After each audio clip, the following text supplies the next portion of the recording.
ತಾಯಿ ಚಾಮುಂಡೇಶ್ವರಿ ದುಷ್ಟರಿಗೆ ಶಿಕ್ಷೆ ಕೊಟ್ಟು ಶಿಷ್ಟರ ರಕ್ಷಣೆ ಮಾಡುವಂಥ ಪರಂಪರೆಗೆ ಅನುಗುಣವಾಗಿ ಒಳಗೆ ದೇಶದೊಳಗಿರುವಂಥ ದುಷ್ಟ ಮನಸ್ಸುಗಳನ್ನು ನಾಶ ಮಾಡಲಿ, ದುಷ್ಟ ಬುದ್ಧಿಯನ್ನು ನಾಶ ಮಾಡಲಿ, ದೇಶದ ಹೊರಗಿರ್ತಕ್ಕಂಥ ರಾಷ್ಟ್ರ ವಿರೋಧಿಗಳಿಗೆ ಅವರಿಗೆ ನಾಶವನ್ನು ಮಾಡಿ ರಾಷ್ಟ್ರಕ್ಕೆ ರಕ್ಷಣೆ ಕೊಡಲಿ ಅಂತ ತಾಯಿಯಲ್ಲಿ ಪ್ರಾರ್ಥಿಸ್ತೇನೆ. ನಂಬಿದವ್ರನ್ನ ಕೈ ಬಿಡೋದಿಲ್ಲ ಅನ್ನೋದು ಒಂದು ನಂಬಿಕೆ. ಆ ನಂಬಿಕೆಗೆ ಅನುಗುಣವಾಗಿಯೇ ತಾಯಿಯ ದರ್ಶನವನ್ನು ಪಡೆದಿದೆ.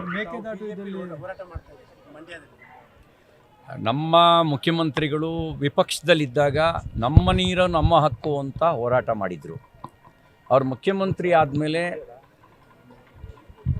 ಸಾರ್ವಜನಿಕವಾಗಿ ಒಂದು ಹೇಳಿಕೆ ಕೊಟ್ಟರು, ಯಾರೂ ಬಿತ್ತನೆ ಮಾಡಬೇಡಿ,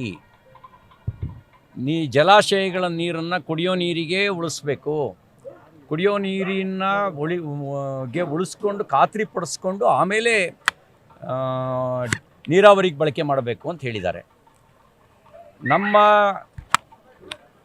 ಬೆಂಗಳೂರಿಗೆ, ಮೈಸೂರಿಗೆ, ಮಂಡ್ಯಕ್ಕೆ ಮತ್ತು KRSನ ಮೂಲದಿಂದ ನಾವೇನು ಕಾವೇರಿಯಿಂದ ನೀರು ಕೊಡ್ತೇವೆ ಅದಕ್ಕೆ ಕುಡಿಯೋ ನೀರಿಗೆ ಲಭ್ಯ ಎಷ್ಟಿದೆ? ಮುಖ್ಯಮಂತ್ರಿಗಳೇ ಬಾಯ್ಬಿಡಿ, ನೀವು ನಮ್ಮ ನೀರು ನಮ್ಮ ಹಕ್ಕು ಅಂತ ಹೇಳಿದಿರಿ. ನಮ್ಮ ಜನರಿಗೆ ನೀರು ಕೊಡದೆ ನೀವು ತಮಿಳುನಾಡಿಗೆ ನೀರು ಬಿಡೋದು ಹೇಗೆ ನಮ್ಮ ಹಕ್ಕನ್ನು ಉಳಿಸಿದಂತೆ ಆಗುತ್ತೆ ಹೇಳಿ. ಅದಕ್ಕೆ ನಾವು ಮುಖ್ಯಮಂತ್ರಿಗಳ ಬೆಂಬಲಕ್ಕೆ ನಿಂತಿದ್ದೇವೆ. ಮುಖ್ಯಮಂತ್ರಿಗಳೇ, ತಮಿಳುನಾಡಿನ ವಾಟರ್ಮ್ಯಾನ್ ನೀವಲ್ಲ. ವಾಟರ್ಮ್ಯಾನ್ ಥರ ಟ್ರೀಟ್ ಮಾಡೋದಕ್ಕೆ ನೀವು ಯಾರಿಗೂ ಅವಕಾಶ ಕೊಡಬಾರ್ದು. ನೀವು ನಮ್ಮ ಮುಖ್ಯಮಂತ್ರಿ, ನಮ್ಮ ಜನರ ರಕ್ಷಣೆ ಮಾಡೋ ಜವಾಬ್ದಾರಿ ನಿಮಗಿದೆ. ಮತ್ತು ನೀವು ಹಿಂದೆಯೇ ಹೇಳಿದಿರಿ ನಮ್ಮ ನೀರು ನಮ್ಮ ಹಕ್ಕು ಅಂತ. ನಮ್ಮ ನೀರು ಅದು ನಮ್ಮ ಹಕ್ಕು. ಆ ಹಕ್ಕಿನ ರಕ್ಷಣೆಗೆ ನೀವು ಮುಂಚೂಣಿಯಲ್ಲಿ ನಿಲ್ಲಿ, ನಿಮ್ಮ ಬಲಕ್ಕೆ ನಾವು ನಿಲ್ತೀವಿ. ನೀವು ನೀರು ಬಿಟ್ಟು ತಮಿಳುನಾಡಿನ ವಾಟರ್ಮ್ಯಾನ್ ಥರ ಆಗಬೇಡಿ ಅನ್ನೋದೇ ನಮ್ಮ ಆಗ್ರಹಪೂರ್ವಕವಾಗಿರತಕ್ಕಂಥ ವಿನಂತಿ ಇದೆ.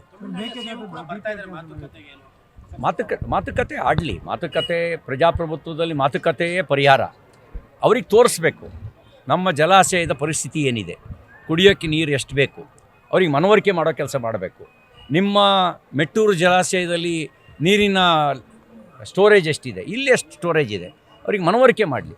ಮನವರಿಕೆ ಮಾಡಿಕೊಡುವ ಜವಾಬ್ದಾರಿ ಇವ್ರದ್ದೇ ಇದೆ. ಮತ್ತು ಹೇಗಿದ್ದರೂ ಎರಡೂ ಪಕ್ಷಗಳು ಮಿತ್ರ ಪಕ್ಷಗಳು ಪರಸ್ಪರ ಮಿತ್ರನಿಗೆ ಮನವರಿಕೆ ಮಾಡೋಕ್ಕಾಗದೇ ಇದ್ದರೆ ಇನ್ಯಾರಿಗೆ ನೀವು ಮನವರಿಕೆ ಮಾಡ್ತೀರಿ? ಹಾಗಾಗಿ ನಿಮ್ಮ ಜವಾಬ್ದಾರಿ ಇದೆ, ಮನವರಿಕೆ ಮಾಡಿ ಹೆಚ್ಚುವರಿ ನೀರಿದ್ದರೆ ಬಿಡಿ, ಹೆಚ್ಚುವರಿ ನೀರಿಲ್ಲದೆ ಇದ್ದರೆ ಅವ್ರಿಗೆ ಮನವರಿಕೆ ಮಾಡೋ ಜವಾಬ್ದಾರಿ ನಿಮ್ಮದಿದೆ.